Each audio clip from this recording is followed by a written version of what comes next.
നമസ്കാരം. ഇന്ന് നമ്മൾ ഉണ്ടാക്കാൻ പോകുന്നത് വാഴത്തട കൊണ്ടുള്ള അവിയലാണ്. അതിന് വേണ്ടിയിട്ടുള്ള ചേരുവകൾ: വാഴത്തട നീളത്തിന് കഴുകി വൃത്തിയാക്കിയത്, പിന്നെ ചെറിയ ഉള്ളിയാണ്, ചെറിയ ഉള്ളിയും തീയിലിനെ കഴിയുമ്പോൾ നീളത്തിനുള്ളത്, പിന്നെ പച്ചമുളക്, ഒരു ചെറിയ തക്കാളി. ഇനി അവിയലിന് ആവശ്യമായിട്ടുള്ള ചേരുവകളാണ്: തേങ്ങ, മഞ്ഞൾപ്പൊടി, മുളക് പൊടി, ചെറിയ ജീരകം, അല്പം പുളി, ചെറിയ ഉള്ളി, ചുവന്നുള്ളി, കറിവേപ്പില. ആദ്യം നമുക്ക് കൂട്ട് തയ്യാറാക്കാം. മിക്സിയിലിട്ട് ഒരല്പം വെള്ളം ചേർത്ത് അരച്ചെടുക്കാം. അപ്പം അവിയലിൻ്റെ കൂട്ട് റെഡി ആയിട്ടുണ്ട്. എന്നിട്ട് ഈ ഒരു ചെറിയ നന്നായിട്ട് അറിയാതെ ചെറുതായി ഒരു അരവോട്, ഒരുപാട് മഷിയായിട്ട് അറിയാതെ ഉള്ള അരവിന് അരച്ചെടുക്കണം. ഇനി നമുക്കത് ആ കൂട്ട് ചട്ടിയിലോട്ട് മാറ്റാം. ചട്ടിയിലാണ് ഞാനിത് ഉണ്ടാക്കുന്നത്. ചട്ടിയിലോട്ട് കഴുകിയെടുക്കാം.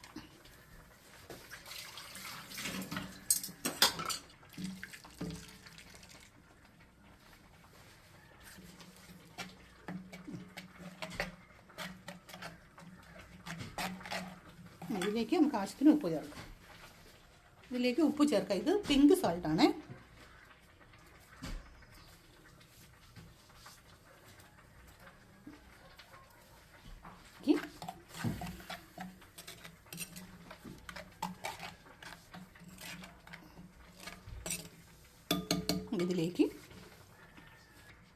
ഇതിലേക്ക് കഴുകി വെച്ചിരിക്കുന്ന വാഴത്തട,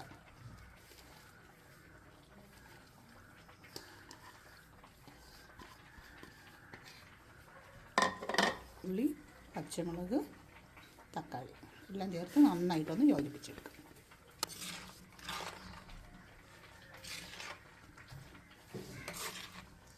അപ്പോൾ നമ്മൾ ഇതെല്ലാം ചേർത്ത് ഇളക്കി നന്നായിട്ട് കൂട്ടി വെച്ചിട്ടുണ്ട്. ചേർത്ത് മിക്സ് ചെയ്ത് വെച്ചേക്കണം. അതിൽ ഒരു ഇച്ചിരി വെള്ളം ആവശ്യത്തിന്, ഈ വാഴത്തട വേവാൻ കണക്കിനായിട്ടുള്ള വെള്ളം ചേർത്ത് കൊടുക്കുക. ഇനി ഇത് അടച്ചു വെച്ച് വേവിക്കാം. അപ്പം ഇത് അടുപ്പിൽ വെച്ചിട്ടുണ്ട്. നമുക്കിനി ഇത് മൂടി വെച്ച് അടച്ചു വെച്ച് വാഴത്തട വേവുന്ന സമയം കുറച്ച് സമയം എടുക്കും.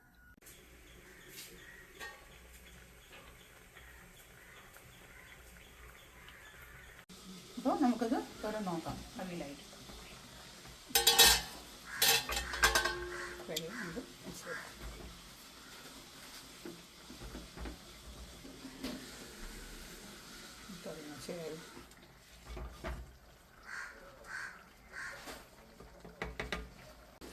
നമുക്കിത് തുറന്നു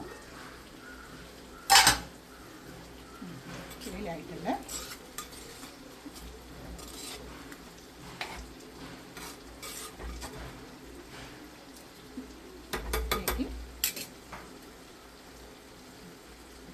കറിവേപ്പില എടുത്ത് വെളിച്ചെണ്ണ ഒഴിച്ചു.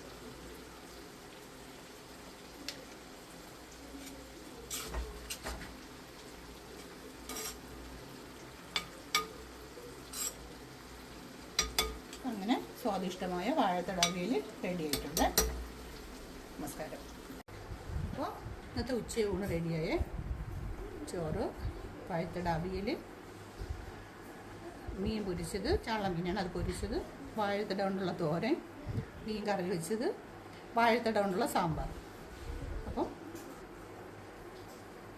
ഈ വാഴത്തട സാമ്പാറിൻ്റെ റെസിപ്പി ഞാൻ ഇനിയൊരു വീഡിയോ ചെയ്യുന്നതായിരിക്കും.